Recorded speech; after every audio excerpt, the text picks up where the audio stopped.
Crips in the bloods, the new Jim Crow, the guns and the drugs, the new noose rope. Just hang with a nigga.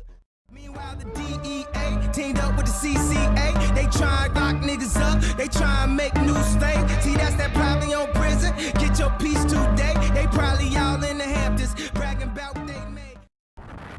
Cops in the ghetto, they move like the Gestapo. Drunk off their power and greed, they often hostile. My little homie talk shit back and they beat him bad. That boy in the hospital now, he looking bad. And I'm with his mama and dad, we looking sad. My own mama called me, say, baby, I'm shit glad. They ain't put their hands on my child or kill his ass. Please don't rap about that shit before they murder your black ass. It's drones. In this video, I hope to provide the audience with a basic understanding of the historical context of America's drug laws. And a lot of our drug laws find their roots and influences in post-Civil War America. When the South lost the Civil War, they had to free all 4 million of their slaves, which ruined their economy. However, a loophole in the 13th Amendment gave them the legal right to have slaves again. The 13th Amendment of the Constitution reads, "Neither slavery nor involuntary servitude, except as a punishment for crime whereof the party shall have been duly convicted, shall exist within the United States or any place subject to their jurisdiction." People of the South took full advantage of this loophole and began rounding up black people for minor crimes like loitering, vagrancy, and even unemployment. Those arrested in this time provided the cheap labor needed to rebuild the South, and more likely than not, the vast majority of them did not receive a fair trial for the crime that they had allegedly committed. Black skin meant guilty as charged.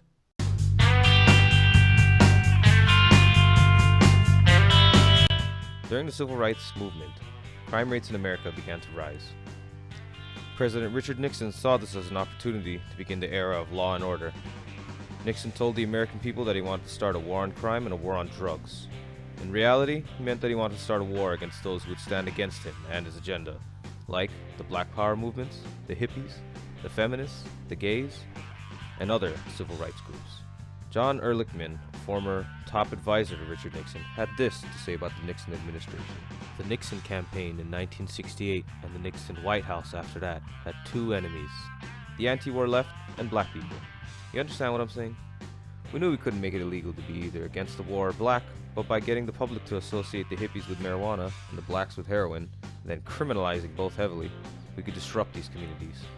We could arrest their leaders, raid their homes, break up their meetings, and vilify them night after night on the evening news. Did we know we were lying about the drugs? Of course we did. Yeah, that's a real quote. I couldn't make this shit up if I tried, man. If you think that's bad, wait until I start talking about Reagan. Oh boy.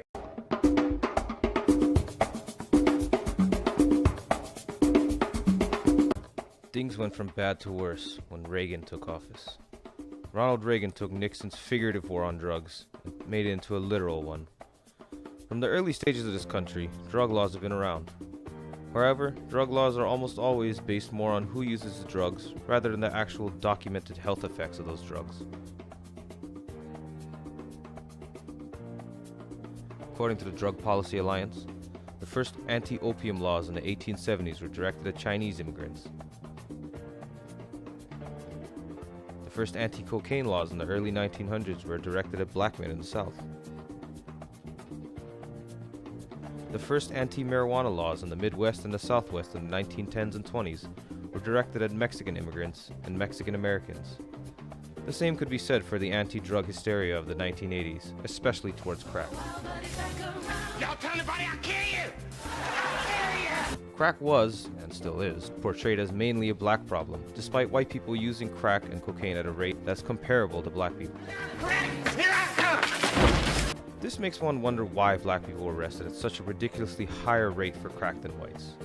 Another egregious example of overtly discriminatory policymaking is the disparity of sentencing for crack cocaine and powder cocaine. The molecular makeup for both drugs is identical.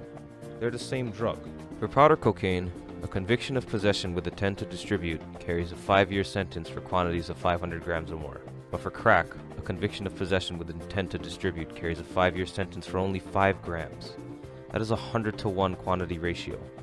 Under this format, a dealer charged with trafficking 400 grams of powder, worth approximately $40,000, could receive a shorter sentence than a user he supplied with crack, valued at $500. Crack cocaine was the only drug at the time that carried a mandatory prison sentence for first offense possession. A person convicted in federal court of possession of 5 grams of crack automatically received a 5-year prison term. However, a person caught with the same amount of powder cocaine probably only got a probation sentence most of the time. Police forces in inner city communities like the New York Police Department focused their drug enforcement in poorer communities, which were mainly occupied by black people, Latino people, and other minorities. Rich Wall Street bankers, businessmen, those who live in the suburbs could snort or smoke as much coke as they wanted, because the cops weren't stopping and frisking them in the streets. I get angry just thinking about it makes me mad. Little kids doing drugs, it turns my stomach. That stuff hurts.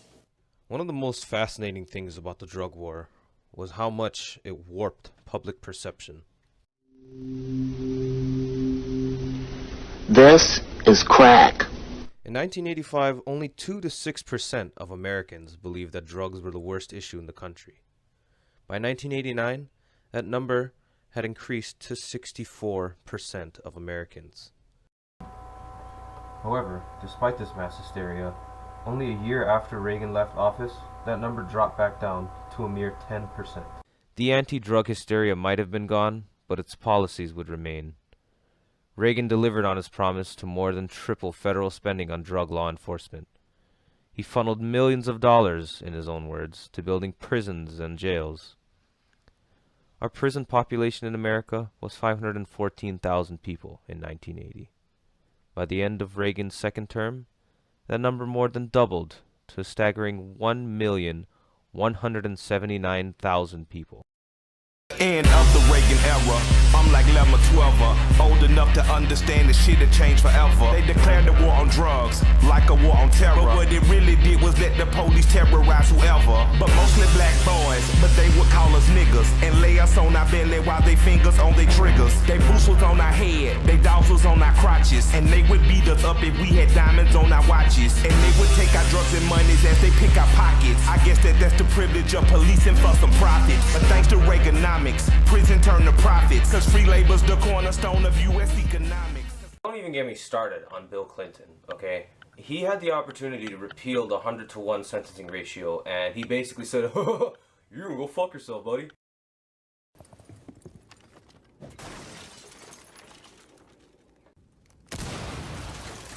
And on top of that, his crime bill that he introduced when he was in office had a hugely negative effect on mass incarceration as well as the minority communities in this country. Did you hear that?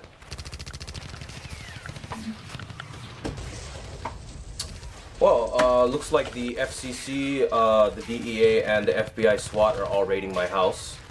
So I guess that about does it for this video. Oh, Jesus fucking Christ. Alright, well, see you guys in class. Wish me luck.